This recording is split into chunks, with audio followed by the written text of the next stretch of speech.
Gracias a los corazones de Jesús y de María tenemos una nueva oportunidad de estar junto a ti. María me dice.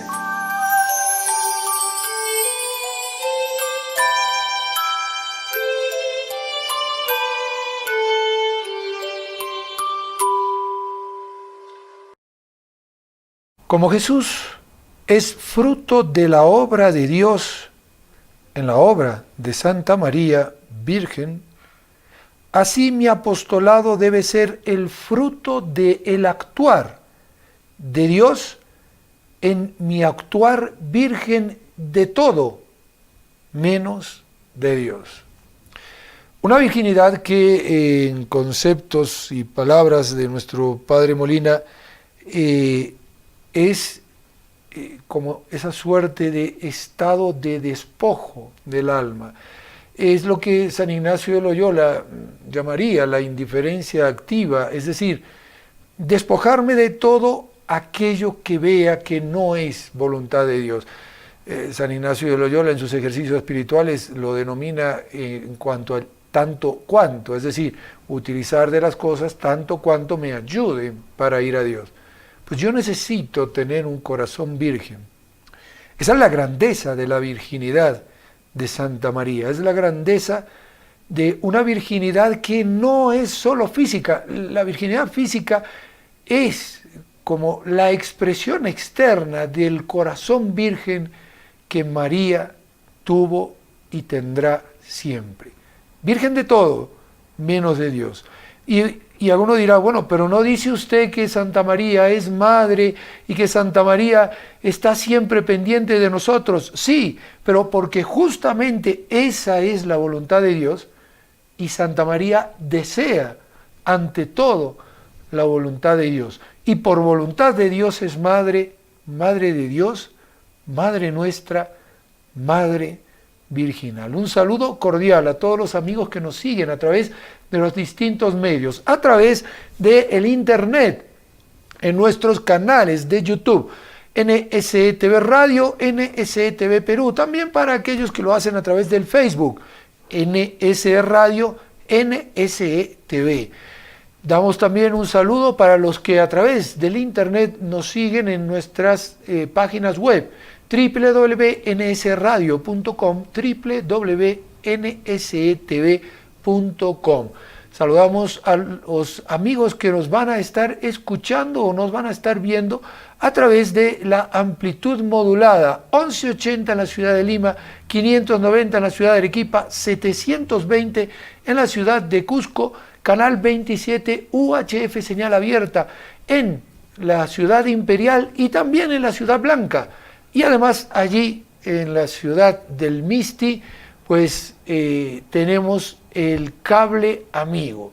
Para todos ustedes la bienvenida, agradecemos la asistencia técnica de María Jesús Huarcaya y en este espacio de trabajo les estaré acompañando hoy con un comentario de algo que nos ha pedido una oyente y que hemos querido responder.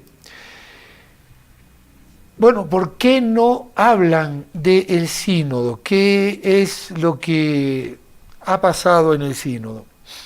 Es importante tener en cuenta que el sínodo es una reunión de obispos que puede ser universal o puede ser una reunión de obispos de una zona. En concreto, el sínodo amazónico o panamazónico, como se le conoce, ha sido una reunión de obispos de una zona concreta, la zona de la Amazonía, para ver un poco la problemática de la evangelización en aquella zona.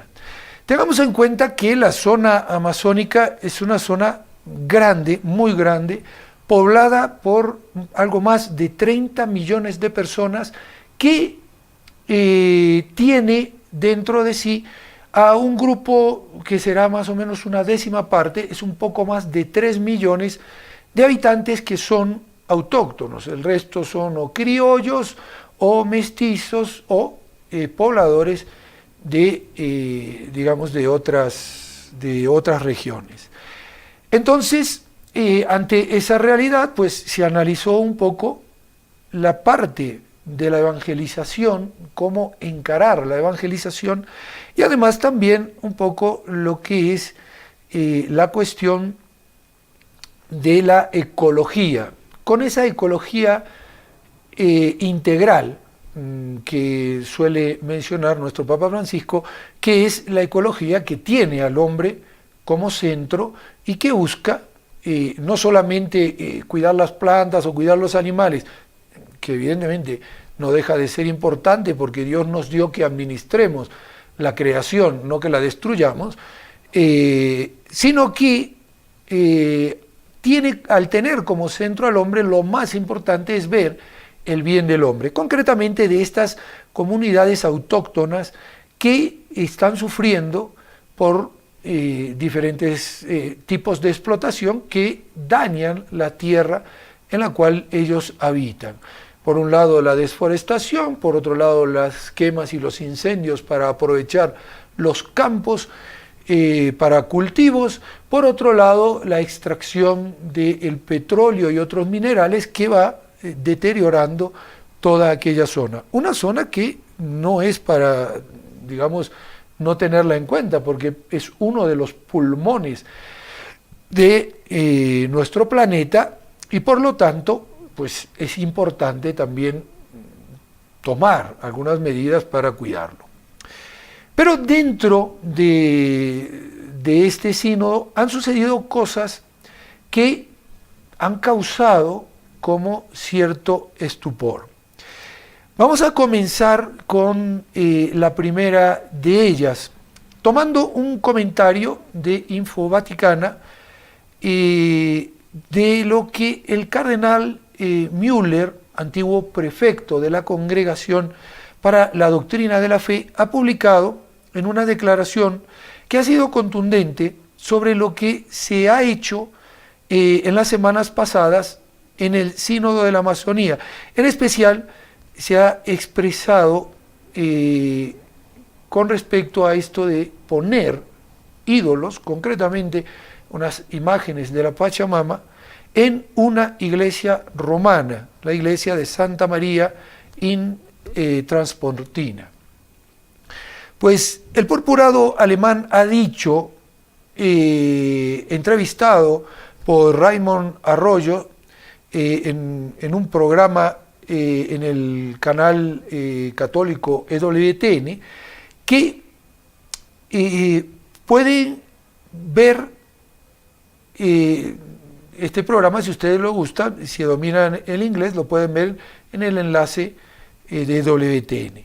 Müller, entre otras cosas, ha dicho que meter ídolos en la iglesia es un pecado grave, es un crimen contra la ley divina.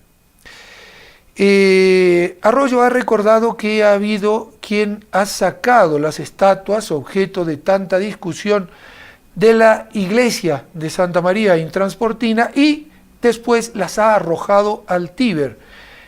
Y le ha pedido a Müller que hiciera algún comentario al respecto. El gran error, dijo el cardenal, ha sido meter ídolos en la iglesia. No ha sido el sacarlos, porque según la ley de Dios, el primer mandamiento de la ley de Dios, la idolatría es un pecado grave y no hay que mezclarlos con la liturgia cristiana. Es decir, para conseguir la cercanía de los pueblos, no necesito yo introducir los ídolos en la liturgia, porque evidentemente esto causa confusión y puede prestarse a una idolatría. Idolatría que se ha visto objetivamente hablando, por ejemplo, en los jardines del Vaticano.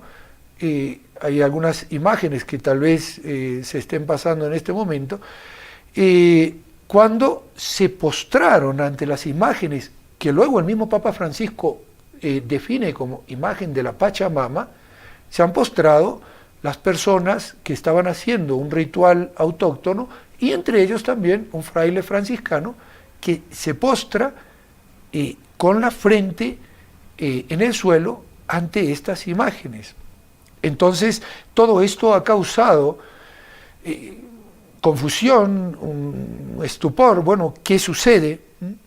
Sacarlos, arrojarlos, puede ser algo contrario a la ley humana, puede haber ofendido humanamente a alguien, pero meter ídolos en la iglesia ha sido un pecado grave, un crimen contra la ley divina. Es una diferencia enorme, dice el cardenal Müller. Recientemente el cardenal Hahnemann ha hecho unos comentarios muy firmes contra el paganismo que se puede ver en cierta forma en el sínodo de la Amazonía. En un comentario escrito en Leipzig News, se ha lamentado que ni siquiera los obispos se dan cuenta de en qué momento se ha superado el límite del antiguo paganismo, y ha explicado que la idolatría y la superstición son un pecado contra Dios, porque confunden al Creador con su creación. Por eso también, en cierta forma, está esto de un panteísmo, es decir, bueno, todo es Dios. No, tenemos que tener las cosas claras para saber hasta qué punto podemos llegar y no. Y alguno dirá, bueno, pero usted acaba de decir en su frase que Dios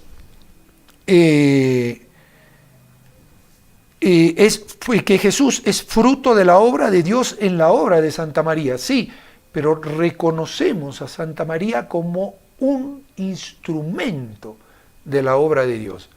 No le rendimos culto a Santa María por Santa María misma, como si fuera una diosa. Eso es lo que tenemos que tener en cuenta. La adoración de Dios, ha explicado, es la verdadera teología de la liberación del miedo, la liberación del horror y de la inseguridad que nos llegan del mundo material de nuestros semejantes. Y solo con la ayuda del Evangelio y de la gracia de Cristo puede una cultura desarrollar su influencia positiva y ser liberada del poder del mal. Estos puntos hay que tenerlos en cuenta. Vayamos a la historia de la evangelización de América y veremos que la apertura a la verdad ha sido lo que siempre movió a los pueblos, y los misioneros siempre dieron la verdad, con una apertura muy grande a la conservación de ciertas costumbres y de ciertas cosas que no fueran parte de ritos que paganizaran la fe o que, en cierta manera, desviaran la fe de la verdad. Eso tenemos ejemplos gigantescos con los santos, auténticos santos, que han evangelizado nuestro continente americano. Por eso, estas palabras de Müller nos tienen que hacer comprender que si queremos dar la auténtica liberación, la vamos a tener en la verdadera teología de la adoración de Dios. Y solo con la ayuda del Evangelio y de la gracia de Cristo puede una cultura desarrollar influencia positiva y ser liberada del poder del mal. El cardenal Müller ha recordado las palabras de San Pedro: tú eres Cristo, el Hijo de Dios vivo. Les invito ahora a que veamos un video. Es un video que nos han permitido con mucha gentileza de Magnificat TV. Es un comentario del padre Santiago Martín que analiza lo sucedido con respecto a esto del ídolo, y hará también comentario de esto que acabamos de mencionar del cardenal Müller. Es otro enfoque, es un enfoque muy objetivo. Escuchemos y vayamos tomando nota para poder saber hacia dónde tenemos que orientarnos.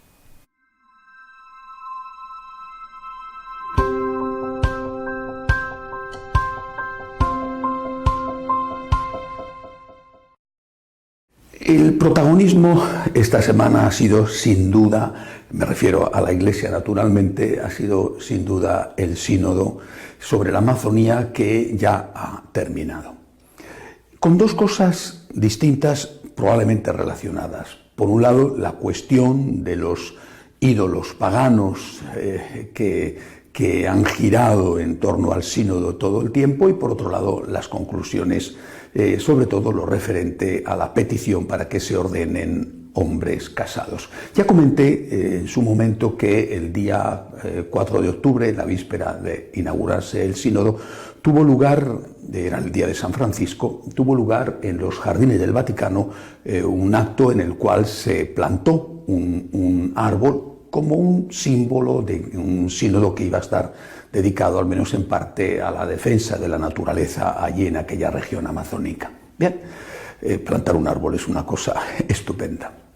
Pero dentro de esa ceremonia tuvo lugar algo que, además, como quedó reflejado en la televisión, no ofrece posibilidad de engaño. Se extendió una tela que representaba seguramente el mundo por los colores, y en esa tela había varias tallas de madera rústicas, dos de mujeres embarazadas de distinto tamaño y una de un hombre con una fuerte erección, las tres desnudas. Bueno, en un momento dado de la ceremonia, los que estaban alrededor de esa tela, entre ellos varios religiosos, había una monja franciscana que era evidentemente reconocible por su hábito, se postraron alrededor de esas imágenes con la cabeza en el suelo.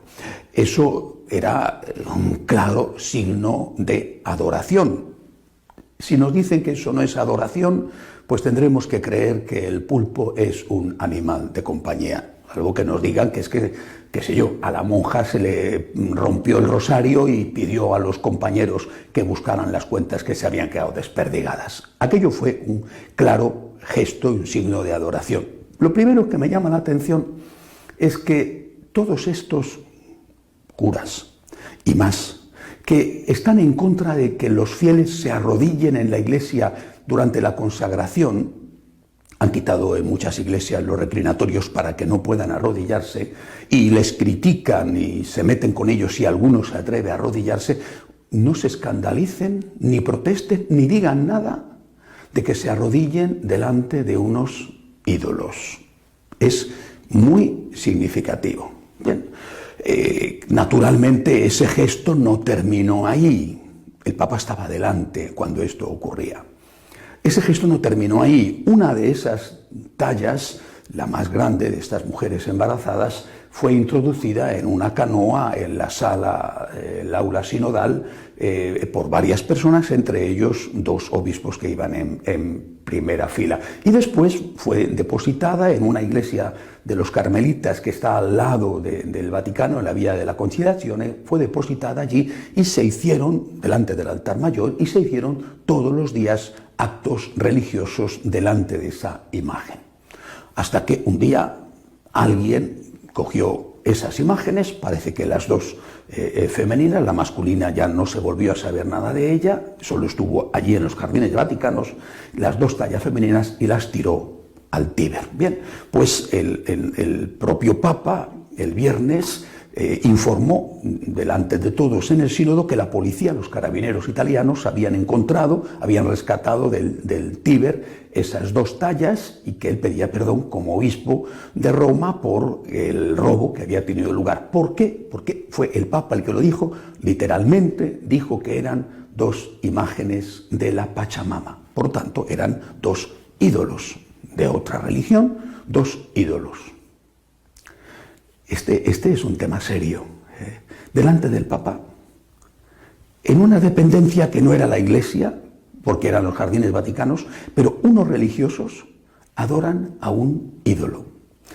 ¿Qué hubiera ocurrido si, en vez de ser las imágenes de la Pachamama, hubiera sido, por ejemplo, una imagen de Buda, o del dios elefante de los hinduistas, o un libro del Corán, por ejemplo, y unos religiosos, unos sacerdotes, se hubieran postrado delante de una imagen de Buda? ¿Qué hubiera sucedido? Pues es exactamente lo mismo.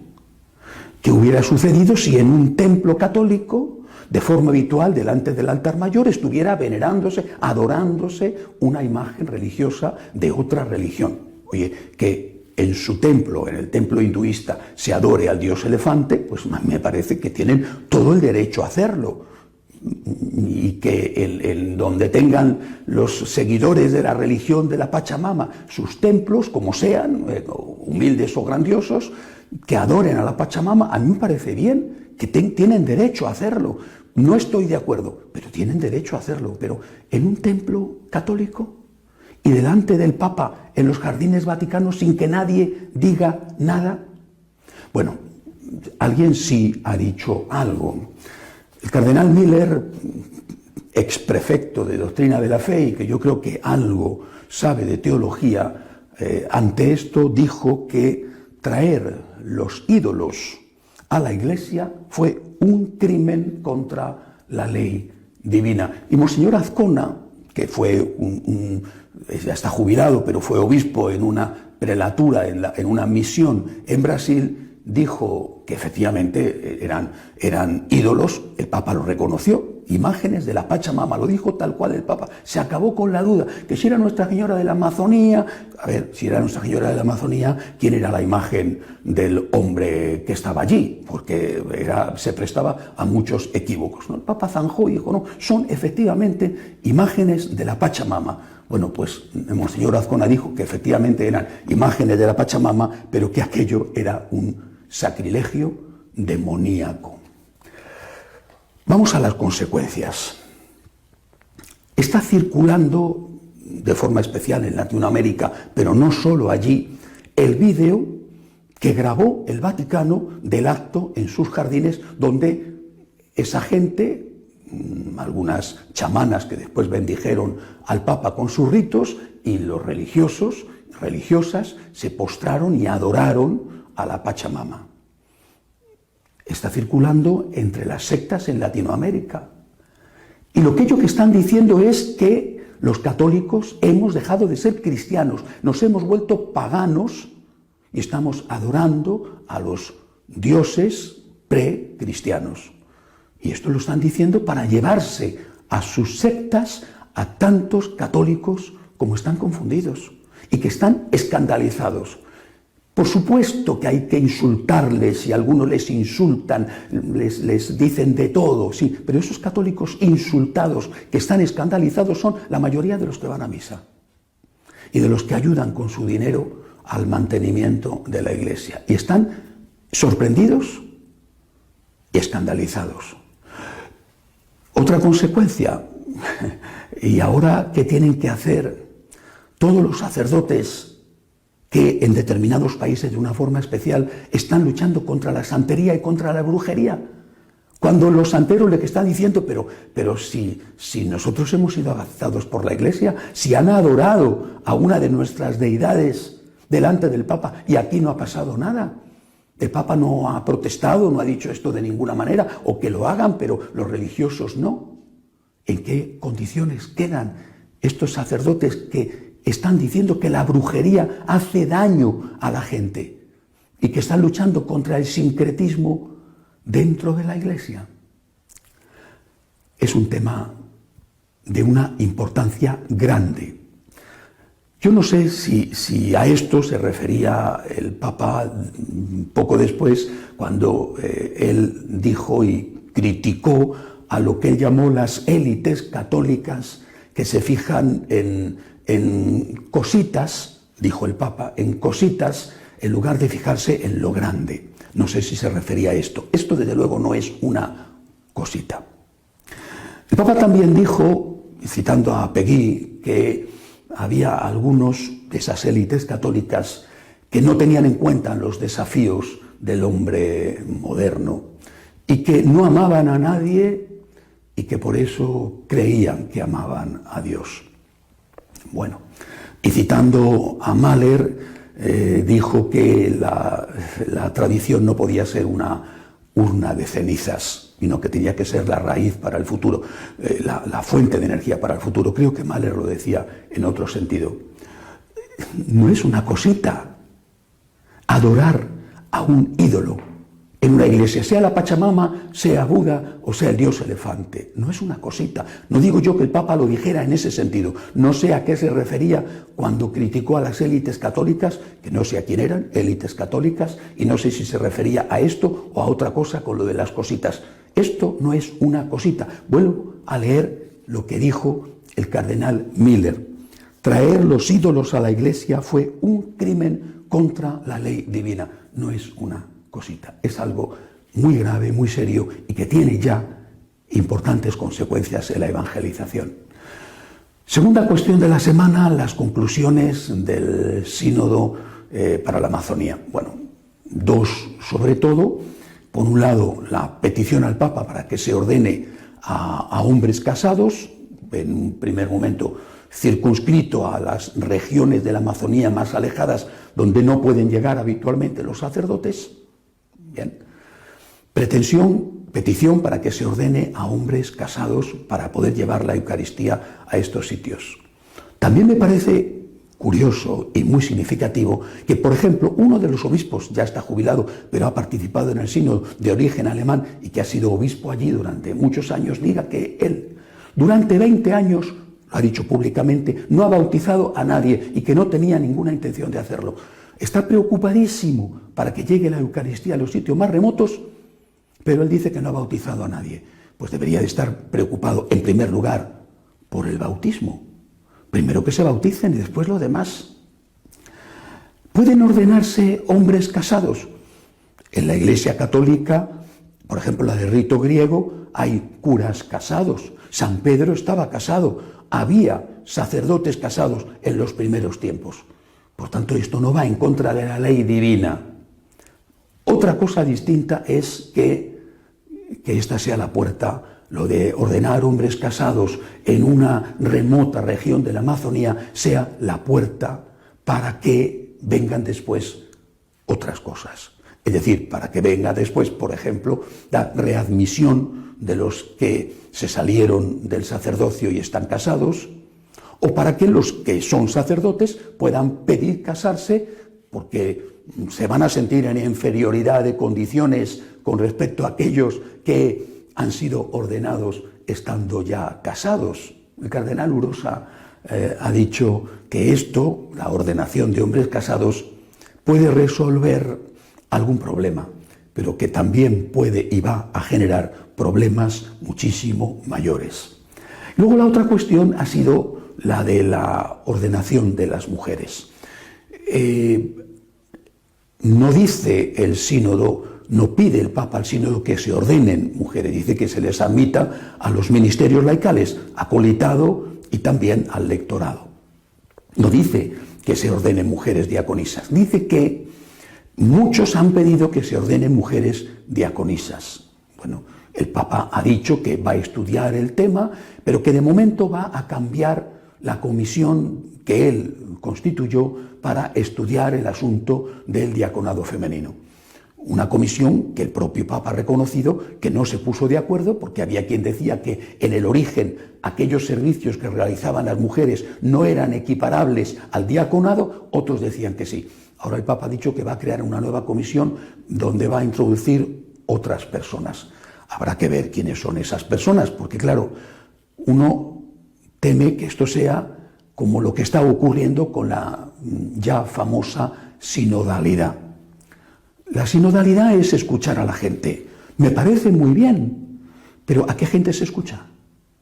Si la sinodalidad consiste en escuchar a la gente que yo he elegido porque piensa igual que yo y que después digo que voy a hacer lo que ellos me dicen porque tengo que escuchar a la gente, esto es una trampa. Esto es no solamente algo que va a ir contra la enseñanza de la Iglesia, sino algo que repugna a la razón.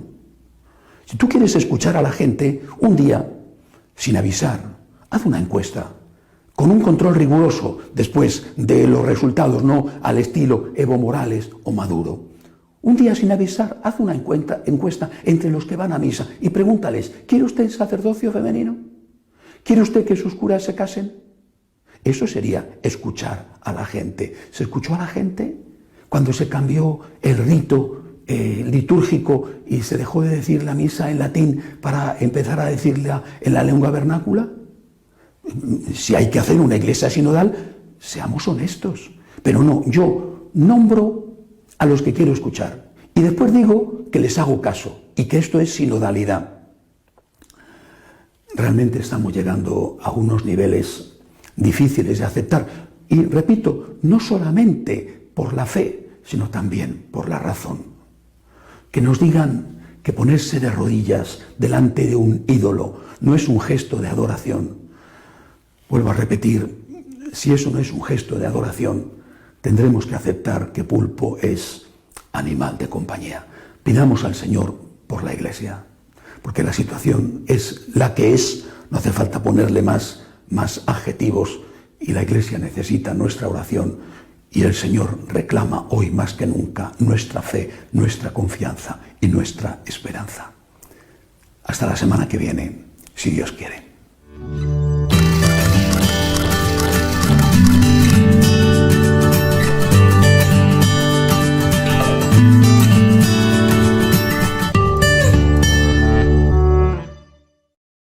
Muy bien, hemos escuchado al padre Santiago Martín, fundador de los franciscanos de la Inmaculada, y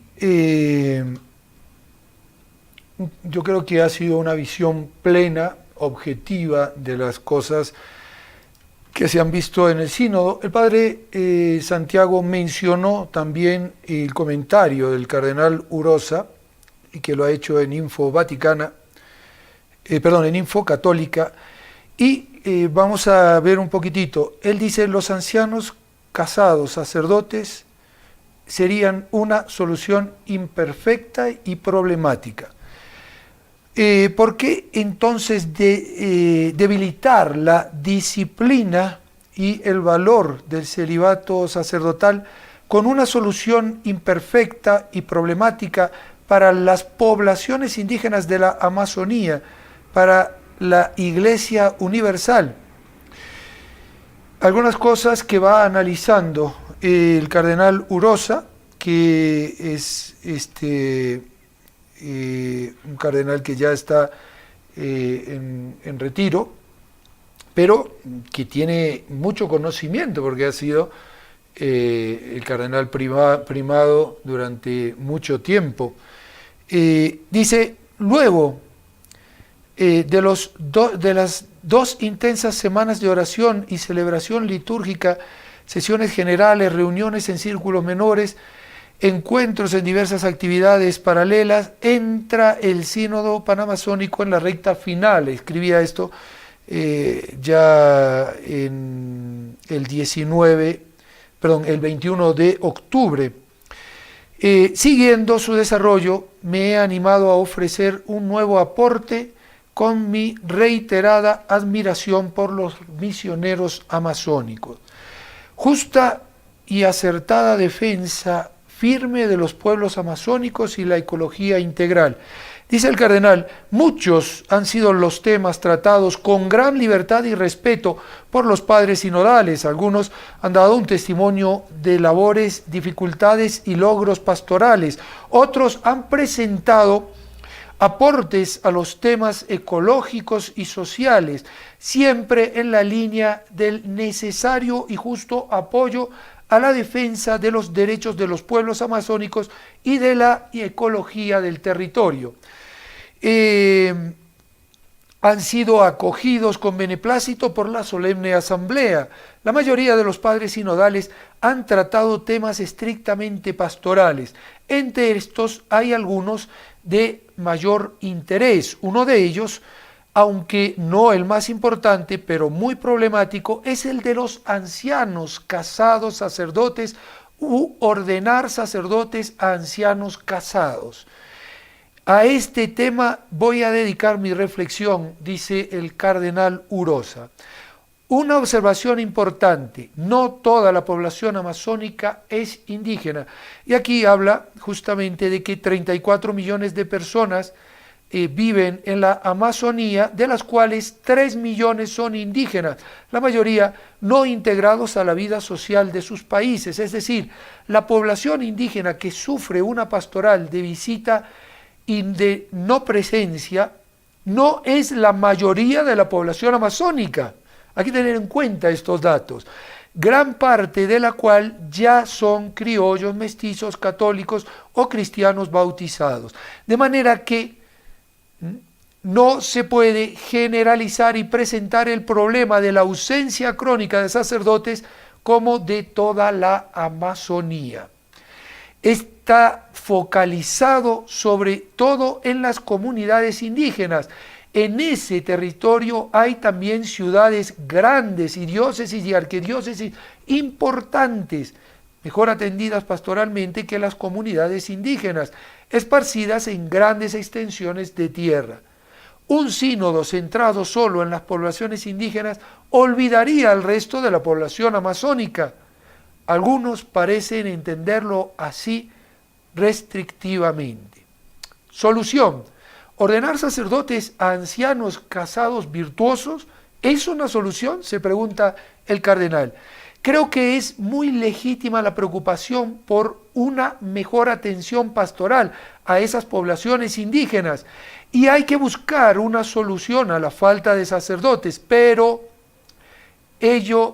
para ello el instrumento Laboris ha presentado como posible solución la ordenación de otro tipo de presbíteros, ancianos de probada virtud, casados, con su familia propia, que viven con sus comunidades y harían posible la celebración frecuente de la Eucaristía.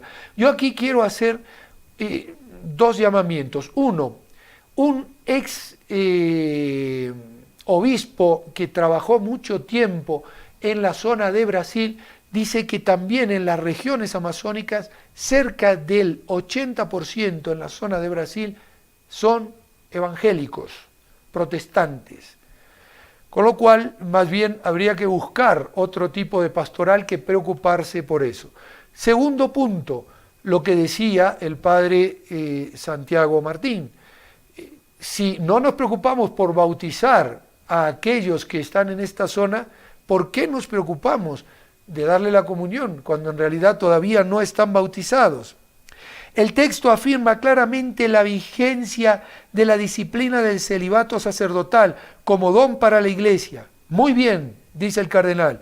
En efecto, a imitación de Cristo célibe y esposo de la Iglesia, los presbíteros de rito latino y muchos también de las iglesias orientales elegimos libremente consagrar nuestra vida a Dios y a la Iglesia. Para ello renunciamos al matrimonio y nos comprometemos religiosamente con Dios a la vivencia de la castidad perfecta. Castidad que aconseja el mismo apóstol San Pablo en una de sus cartas diciendo: yo quisiera que todos fueran como yo, porque me puedo dedicar de lleno. El casado tiene que dedicarse a su mujer, a su familia y contentar, en cierta forma, conectar más con las cosas del mundo. En cambio, los que estamos solteros, dice el apóstol, nos podemos dedicar de lleno a la palabra de Dios. Algo que conviene perfectamente con la naturaleza del sacerdocio es el celibato, que es configuración a Cristo, sumo y eterno sacerdote y buen pastor. Un detalle, dice el cardenal: el texto no utiliza el término conocido y popular de viri probati, es decir, varones de probada virtud.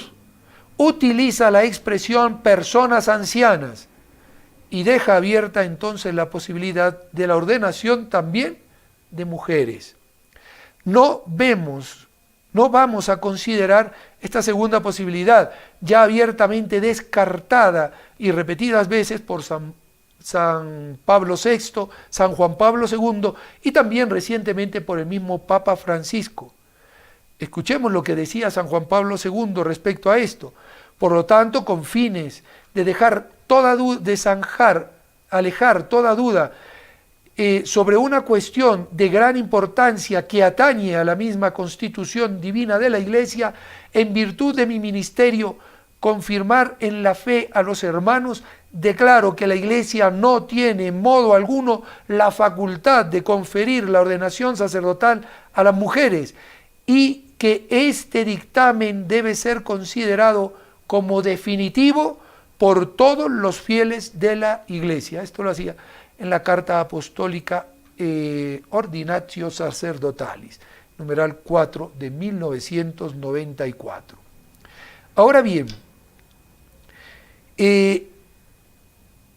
si son hombres casados de probada virtud, algunos interrogantes, nos limitaremos aquí a reflexionar sobre la posibilidad de conferir el presbiterado a ancianos casados. Esta solución debe afrontar varios problemas o interrogantes. Voy a mencionar algunos, dice el cardenal. Está claro que el tema de ordenar a ancianos casados es asunto de disciplina, de convivencia religiosa y pastoral y requiere sopesar pros y contras. El celibato sacerdotal no es un dogma de fe, sin duda se podría ordenar, pero habría que pensar qué tipo de sacerdotes serían. Y se hace él algunas preguntas. ¿Sacerdotes de segunda clase? ¿Semejantes a los famosos cura de misa y olla del pasado? ¿Cuál sería su formación específica? Es decir, ¿cómo se prepararían? Los diáconos permanentes requieren una preparación seria, generalmente al menos de unos 4 años. ¿Y cuál sería su ministerio? ¿Simplemente celebrar los sacramentos? ¿De quién dependerían? Es decir, ¿quién sería su inmediato superior? ¿No habría conflicto entre estos sacerdotes ancianos solo sacramentales y los párrocos o vicarios episcopales? ¿Cómo sería su régimen económico o administrativo? Es decir, ¿quién los va a sostener? ¿La diócesis? ¿Los vicariatos? ¿Misioneros de suma pobreza? Y luego, ¿esa apertura disciplinar estaría limitada solo a la masonía? ¿No debilitaría el celibato sacerdotal en el resto del mundo? Y muy importante, ¿puede un sínodo que es solo regional aprobar una norma que afecta a toda la Iglesia universal? Ya un importante padre sinodal indicó que para eso sería necesario estudiar el sacerdocio en forma global, no solamente el celibato, y en un sínodo general, no en un sínodo regional. También quiero traer a colación un documento tomado de Religión en Libertad. La ley del celibato fue instituida por los apóstoles, por lo tanto no es disciplinar, sino doctrinal. Esto lo dice el obispo César Bonivento, que ha sido durante 26 años obispo de Papúa Nueva Guinea. Y ha sido misionero del Pontificio Instituto de Misiones Exteriores. Pues este obispo emérito dice, ante esta pregunta, Excelencia, en la Iglesia hay quienes piensan que el sacerdote podría casarse porque es una cuestión del celibato, es algo disciplinar, no doctrinal. Y dice y contesta él, la Iglesia Universal y los primeros 7 siglos recordó reiteradamente el deber de continencia sacerdotal, tanto en los sínodos como en los concilios, durante los primeros siglos, tengamos en cuenta, los 7 primeros siglos, como a través de los padres de la Iglesia y del magisterio de los papas, siempre lo hizo basándose en la enseñanza de los apóstoles. Por ejemplo, el Concilio de Cartago del 390 afirma, conviene que los que están al servicio de los ministerios divinos practiquen la continencia completa, es decir, continentes etse, in omnibus, para que lo que enseñaron los apóstoles y ha mantenido la antigüedad misma, lo observemos también nosotros. La enseñanza de la Iglesia se remonta entonces a los apóstoles. Separar la primera y la segunda es absurdo, Por eso se dice justamente que la ley del celibato eclesiástico fue instituida por los apóstoles. Por consiguiente, no es disciplinar, sino de todo doctrinal. Pues con estos puntos nos vamos aclarando un poquitito de lo sucedido. Les invito a que hagamos una pausa, ya estamos sobre el final del programa y enseguida retornamos junto a ti.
Tu sei mio figlio, io oggi ti ho generato.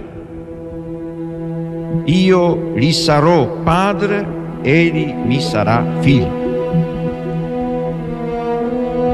Sono parole profetiche, esse parlano di Dio che è Padre nel senso più alto e più autentico della parola. Dice Isaia: Signore, tu sei nostro Padre, noi siamo argilla e tu colui che ci dà forma. Tutti noi siamo opera delle tue mani.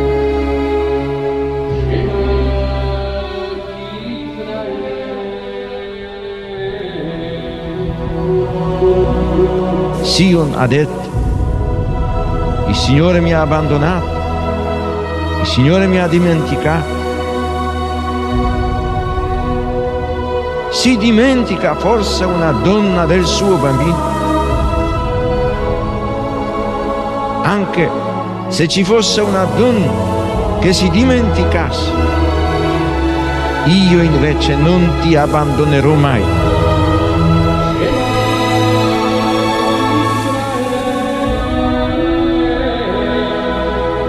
È significativo che nei brani del profeta Isaia la paternità di Dio si arricchisca di connotazioni che si ispirano alla maternità.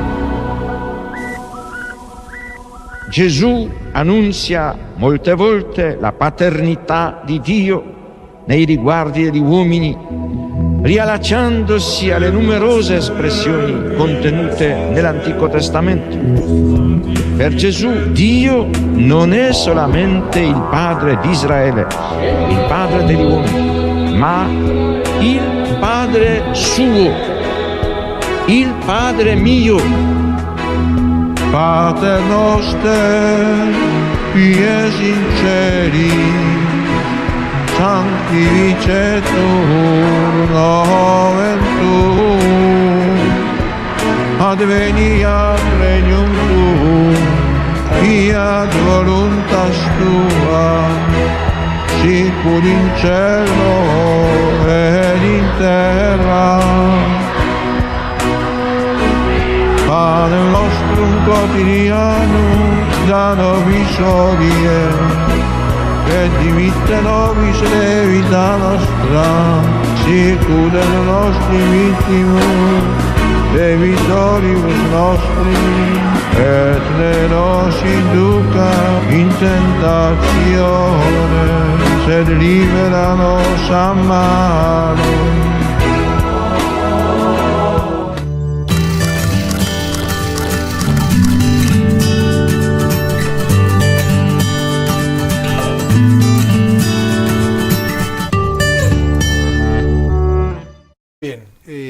Ya estamos sobre el final del programa.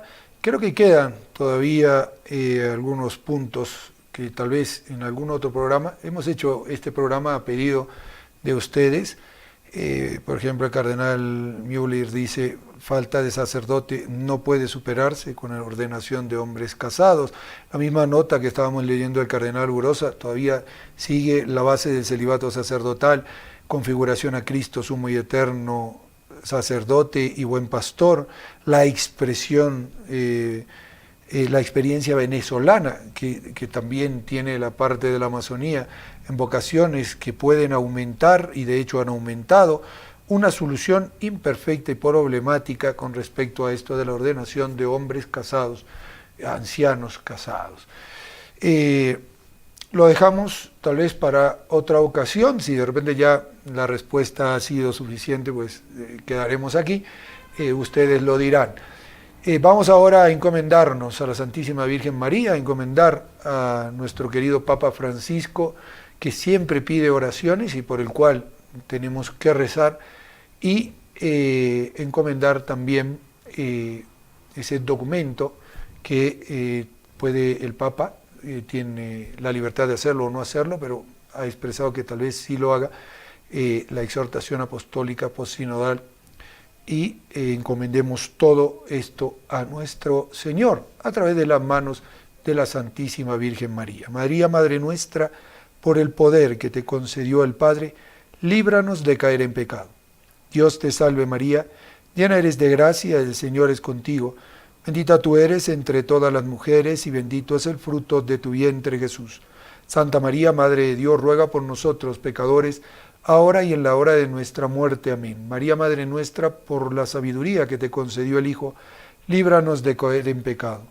Dios te salve María, llena eres de gracia, el Señor es contigo. Bendita tú eres entre todas las mujeres y bendito es el fruto de tu vientre Jesús. Santa María, Madre de Dios, ruega por nosotros pecadores, ahora y en la hora de nuestra muerte. Amén. María, Madre nuestra, por el amor con que te colmó el Espíritu Santo, líbranos de caer en pecado. Dios te salve María, llena eres de gracia, el Señor es contigo. Bendita tú eres entre todas las mujeres y bendito es el fruto de tu vientre Jesús. Santa María, Madre de Dios, ruega por nosotros pecadores, ahora y en la hora de nuestra muerte. Amén. Ave María Purísima, sin pecado concebida. En el nombre del Padre, y del Hijo, y del Espíritu Santo. Amén. Hasta aquí nuestro programa del día de hoy. Darle las gracias por habernos acompañado. Agradecer nuevamente a María Jesús, que ha hecho posible que este programa llegue a sus hogares. Es un pregrabado, por eso no hemos tenido otras intenciones. Y recordarles, hazte socio colaborador. Ponte en contacto con nosotros en Arequipa, 220504. 220504, en la ciudad de Lima 240-0039, 240-0039 y en el Cusco 244-288, 244-288. Si te haces socio colaborador, si nos ayudas, entonces los corazones de Jesús y de María van a poder seguir estando junto a ti.